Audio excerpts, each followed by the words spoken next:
মাত্র দুটো ডিম আর একটা সেদ্ধ আলু দিয়ে খুব সহজ একটা দুপুরের লাঞ্চের রেসিপি আপনাদের সঙ্গে শেয়ার করছি। রোজকার একঘেয়েমি ডিমের রেসিপি ছেড়ে এইভাবে একবার রেসিপিটা ট্রাই করে দেখুন। আশা করছি ভালো লাগবে। নমস্কার বন্ধুরা, তিয়াশাস রেসিপিতে সকলকে স্বাগত জানিয়ে আজকের এই ডিম আলু সহজ রেসিপিটা দেখে নেওয়া যাক। রেসিপিটা তৈরি করার জন্য প্রথমেই আমি এখানে দুটো আলু নিয়েছি। আর আলুর খোসাগুলোকে ছাড়িয়ে ভালো করে আলুটাকে ধুয়ে পরিষ্কার করে নিয়েছি। এবার এই আলুটাকে কেটে নিচ্ছি। প্রথমে এরকম একটু চাকা চাকা করে কেটে নিচ্ছি। তারপর এই আলুগুলোকে এইভাবে লম্বা লম্বা করে কেটে নিতে হবে। দেখুন আলুগুলোকে আমি এরকম লম্বা লম্বা করে কেটে নিয়েছি। এবার এই কেটে নেওয়া আলুটাকে একবার গরম জলে ভাপ দিয়ে নেব। এবার আমি এখানে দুটো পেঁয়াজ, দুটো টমেটো আর কিছু কাঁচা লঙ্কা নিয়েছি। এগুলোকেও একটু কেটে নেব। পেঁয়াজের খোসাটাকে আমি ছাড়িয়ে নিয়েছি, ছাড়িয়ে পরিষ্কার করে ধুয়ে নিয়েছি। এবার এইভাবে একটু মিহি করে পেঁয়াজটাকে কুচিয়ে নিচ্ছি। আমি দুটো ডিম নিয়েছি, তাই দুটো পেঁয়াজ নিয়েছি। আপনারা যদি বেশি নেন বা কম নেন তাহলে পেঁয়াজটা বাড়িয়ে বা কমিয়ে নেবেন। তো দেখুন পেঁয়াজগুলোকে আমি কুচিয়ে নিয়েছি মিহি করে। এবার আমি টমেটো দুটোকে কেটে নিচ্ছি। প্রথমে টমেটোর মুখে শক্ত অংশটা কেটে ফেলে দিয়েছি। তারপর এইভাবে টমেটোটাকে একটু ছোটো ছোটো করে কুচিয়ে নিচ্ছি। তো টমেটোটাকে কুচিয়ে নেওয়ার পর এবার আমি কাঁচা লঙ্কাগুলোকে কুচিয়ে নেব। কাঁচা লঙ্কার বোটাগুলো ছিঁড়ে ফেলে দিচ্ছি। আমি এখানে কাঁচা আর একটার সঙ্গে পাকা লঙ্কাও নিয়েছি। তারপর লঙ্কাগুলোকে মিহি করে কুচিয়ে নিচ্ছি।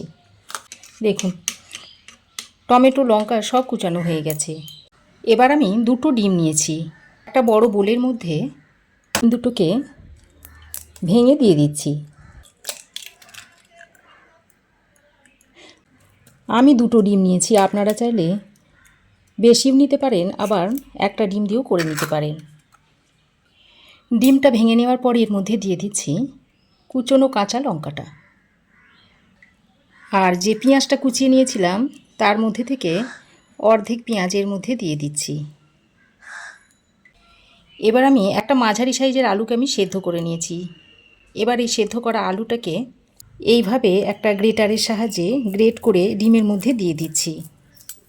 এইভাবে গ্রেট করে দিলে আলুর শক্ত অংশটা ডিমের মধ্যে যাবে না। তো দেখুন ডিমের মধ্যে আলুটাকে আমি গ্রেট করে দিয়ে দিয়েছি। এবার আমি এর মধ্যে দিয়ে দিচ্ছি স্বাদ মতো নুন, দিচ্ছি সামান্য পরিমাণে একটু হলুদের গুঁড়ো। রঙটা যাতে সুন্দর হয় সেই জন্য একটু কাশ্মীরি লঙ্কার গুঁড়ো দিয়ে দিচ্ছি। আর অল্প পরিমাণে একটু জিরে গুঁড়ো দিয়ে দিলাম। দিয়ে দিচ্ছি অল্প পরিমাণে একটু গোলমরিচের গুঁড়ো। এবার আমি এই সব কিছুকে একসঙ্গে হাতের সাহায্যে ভালো করে মাখিয়ে নিচ্ছি। এইভাবে হাত দিয়ে মাখতে সুবিধা হয় আর মাখাটাও ভালোভাবে হয়, তাই আমি হাত দিয়ে মেখে নিচ্ছি। আপনারা চাইলে হ্যান্ড বিটার কিংবা চামচের সাহায্যেও এটাকে মিশিয়ে নিতে পারেন। আপনারা যদি ডিমের পরিমাণটা বাড়িয়ে নেন তাহলে আলুর পরিমাণটাকেও বাড়িয়ে নিতে হবে। তো দেখুন মিশ্রণটা আমি রেডি করে নিয়েছি। আমি একটা ফ্রাই প্যান আগে থেকে খুব ভালো করে গরম করে নিয়েছি। তারপর এর মধ্যে দিয়ে দিচ্ছি পরিমাণ মতো সরষের তেল। তেলটাকে ফ্রাই প্যানের মধ্যে এইভাবে একটু স্প্রেড করে নিচ্ছি। তারপর এই ডিমের মিশ্রণটা এর মধ্যে দিয়ে দিচ্ছি।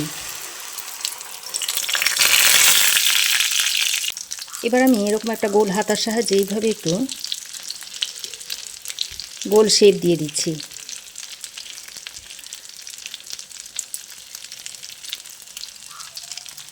তারপর গ্যাসের ফ্লেমটাকে মিডিয়ামে করে একটা ঢাকনা লাগিয়ে 3-4 মিনিট মতো এইভাবে রান্না করে নেব।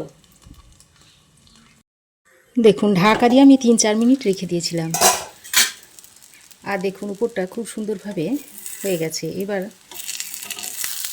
দেখুন চার সাইডটা দেখুন আলগা হয়ে গেছে। এবার আমি একটা থালা বসিয়ে এটাকে উল্টে নিচ্ছি। দেখুন উল্টে নিয়ে তারপর আবারও অপর সাইডটাকেও ভেজে নেব। আরও কিছুক্ষণ ঢাকা দিয়ে রেখে দিলেই ভাজা হয়ে যাবে। তো ঢাকা দিয়ে আমি আরও 2-3 মিনিট মতো ডিমের অপর সাইডটাকে ভেজে নিয়েছি। এবার আমি এটাকে একটা প্লেটের মধ্যে নামিয়ে নিচ্ছি। এখন আমি এই ডিমের ধোকাটাকে হালকা একটু ঠান্ডা করে নিয়েছি। তারপর একটা খুন্তির সাহায্যে এইভাবে পিস করে নিচ্ছি।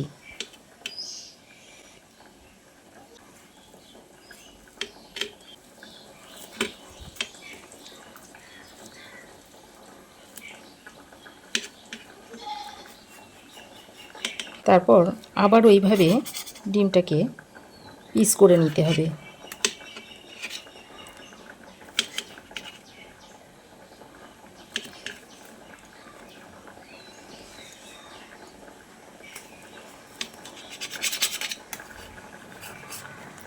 দেখুন ডিমটাকে এইরকম করে পিস করে নিয়েছি। খুব বেশি মোটাও নেই, আবার খুব বেশি পাতলা করেও রাখিনি। এদিকে দেখুন আলুটাকে আমি হালকা করে একটু ভাপ দিয়ে নিয়েছি, এতে করে আলুর কষটা বেরিয়ে চলে গেছে। এবার আমি একটা কড়াই ভালো করে গরম করে এর মধ্যে দিয়ে দিচ্ছি এই 1 চামচ পরিমাণ সর্ষের তেল। তেলটা ভালো করে গরম করে নিয়ে এবার আমি ভাপ দিয়ে নেওয়া আলুটা দিয়ে দিচ্ছি। সঙ্গে পরিমাণ মতো নুন আর হলুদের গুঁড়ো দিয়ে দিচ্ছি। এবার নুন আর হলুদের গুঁড়োটা দিয়ে আলুর সঙ্গে ভালো করে মিশিয়ে নিয়ে আলুটাকে হালকা করে ভেজে নেব। আর এইভাবে ভাপ দিয়ে আলুটাকে যদি ভেজে নেওয়া হয় তাহলে সেই তরকারির টেস্ট কিন্তু খুবই ভালো হয়। আলুটা যেহেতু সেদ্ধ করা আছে তাই খুব বেশি ভাজার দরকার নেই, হালকা একটু ভাজলেই হয়ে যাবে। তো দেখুন বন্ধুরা, আলুটাকে আমি ভালো করে ভেজে নিয়েছি। এবার এই আলুটাকে তুলে নিচ্ছি, তুলে একটা পাত্রের মধ্যে রেখে দিচ্ছি। আলু ভেজে তুলে নেওয়ার পর ওই কড়াইয়ে দিয়ে দিচ্ছি আরও 1 চামচ পরিমাণ সর্ষের তেল। আমি এই গরম তেলে দিয়ে দিচ্ছি একটা তেজপাতা, একটা শুকনো লঙ্কা ছিঁড়ে দিয়ে দিচ্ছি, আর অল্প পরিমাণে একটু গোটা জিরে দিয়ে দিচ্ছি। এবার ফোড়নটা ফুটে উঠলে এবার বাকি অর্ধেক পেঁয়াজটা এর মধ্যে দিয়ে দিচ্ছি। ওর সঙ্গে কুচানো কাঁচা লঙ্কাটা দিয়ে দিচ্ছি। তারপর পেঁয়াজটাকে ভালো করে ভেজে নিচ্ছি। আমি ডিমের মধ্যে অর্ধেক পেঁয়াজ দিয়েছিলাম, আর বাকি যে অর্ধেকটা ছিল সেটা এখানে দিলাম। তো দেখুন পেঁয়াজটাকে আমি হালকা করে ভেজে নিয়েছি, আর পেঁয়াজের মধ্যে একটা হালকা বাদামি কালার এসেছে। এই পর্যায়ে আমি এর মধ্যে দিয়ে দিচ্ছি 1 চামচ পরিমাণ আদা আর রসুনের পেস্ট। এবার আদা ও রসুনের পেস্টটা দিয়ে আবারও পেঁয়াজের সঙ্গে কিছুক্ষণ ভেজে নিচ্ছি। তা আদা রসুনটা দিয়ে কিছুক্ষণ ভেজে নিয়ে এর মধ্যে দিয়ে দিচ্ছি কুচিয়ে নেওয়া টমেটোটা। টমেটোর সাথে অল্প পরিমাণে একটু নুন দিয়ে দিচ্ছি। তারপর টমেটোটাকে পেঁয়াজের সঙ্গে ভালো করে ভেজে নিচ্ছি। টমেটোটাকে কিছুক্ষণ ভেজে নিয়ে এবার আমি এর মধ্যে কিছু গুঁড়ো মশলা দিয়ে দিচ্ছি 1/2 চামচ পরিমাণ হলুদ গুঁড়ো, রঙের জন্য দিয়ে দিচ্ছি 1/2 চামচ কাশ্মীরি লঙ্কার গুঁড়ো, জিরে গুঁড়ো দিয়ে দিচ্ছি 1/2 চামচ, ওর সঙ্গে ধনে গুঁড়ো দিয়ে দিচ্ছি 1/2 চামচ, আর সামান্য পরিমাণে একটু ঝাল লঙ্কার গুঁড়ো দিয়ে দিচ্ছি। এবার অল্প একটু জল দিয়ে মশলাটাকে ভালো করে কষিয়ে নিতে হবে। জলটা দিয়ে ভালো করে নেড়েচেড়ে মিশিয়ে নিয়ে এবার আমি একটা ঢাকনা লাগিয়ে মশলাটাকে কিছুক্ষণ কষিয়ে নিচ্ছি। মিডিয়াম ফ্লেমে ঢাকা দিয়ে প্রায় 2-3 মিনিট মতো টমেটোটাকে মশলার সঙ্গে কষিয়ে নিয়েছি। এবার দেখুন টমেটোটা বেশ ভালোভাবে গলে গেছে। আরও কিছুক্ষণ টমেটোটাকে কষিয়ে নিতে হবে। টমেটোটাকে আরও কিছুক্ষণ মশলার সঙ্গে ভালো করে কষিয়ে নিয়েছি, আর টমেটোর কাঁচা গন্ধটা চলে গেছে। এবার আমি এর মধ্যে ভেজে রাখা আলুটা দিয়ে দিচ্ছি। ভাজা আলুটা দিয়ে মশলার সঙ্গে খুব ভালো করে মিশিয়ে নিচ্ছি।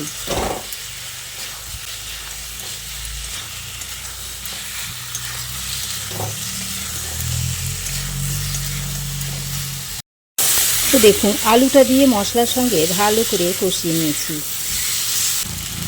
এবার আমি এর মধ্যে দিয়ে দিচ্ছি পরিমাণ মতো জল। এখানে আমি গরম জল দিয়েছি। গরম জল দিলে রান্নাটা তাড়াতাড়ি হবে, আর রান্নাটা খেতেও খুব ভালো হবে। তো গরম জলটা দিয়ে আবারও ভালো করে মিশিয়ে নিচ্ছি সব কিছুকে। এবার এই সময় একটু নুনটা চেক করে নেবেন। আমার মনে হচ্ছে আরও একটু নুন লাগবে, তাই আমি এখানে নুন দিয়ে দিচ্ছি। আর ওর সঙ্গে এখানে হোমমেড গরম মশলার গুঁড়ো দিয়ে দিচ্ছি। তো নুন আর গরম মশলার গুঁড়োটা দিয়ে আবারও ভালো করে সব কিছুকে একসঙ্গে মিশিয়ে নিচ্ছি।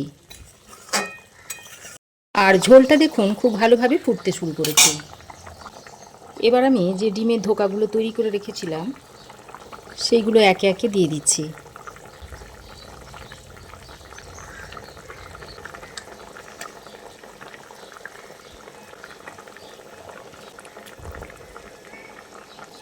ডিমের ধোকাগুলো দেওয়ার পর হালকা হাতে একবার ভালো করে মিশিয়ে নিচ্ছি। তারপর একটা ঢাকনা লাগিয়ে 5-6 মিনিট মতো রান্না করে নিচ্ছি। তো দেখুন ঢাকা দিয়ে আমি 5-6 মিনিট রান্না করে নিয়েছি। এবার আমি 1 চামচ পরিমাণ ঘি দিয়ে দিচ্ছি। ঘিটা দিয়ে আবারও ঢাকা দিয়ে গ্যাসের ফ্লেমটা বন্ধ করে রেখে দিচ্ছি কিছুক্ষণ স্ট্যান্ডিং টাইমে রাখার পর রেসিপিটা একটা পাত্রের মধ্যে সার্ভ করে দিচ্ছি। দেখুন দেখুন কি দুর্দান্ত হয়েছে। তো এইভাবে আপনারাও একবার তৈরি করে খেয়ে দেখবেন, আশা করছি আপনাদেরও ভালো লাগবে। তো আমার এই আজকের সেদ্ধ আলু দিয়ে ডিমের রেসিপি আপনাদের কেমন লাগলো অবশ্যই একটা কমেন্ট করে জানাবেন। ভালো লাগলে একটা লাইক ও শেয়ার করবেন। পাশে থাকা বেল আইকনটাও অবশ্যই প্রেস করে দেবেন। আর আমার চ্যানেলে যদি নতুন হয়ে থাকেন তো প্লিজ চ্যানেলটাকে সাবস্ক্রাইব করার অনুরোধ রইল। আজ এ পর্যন্তই, আবার দেখা হবে নতুন কোনো রেসিপি নিয়ে নেক্সট এপিসোডে। সে পর্যন্ত ভালো থাকবেন, সুস্থ থাকবেন। ধন্যবাদ।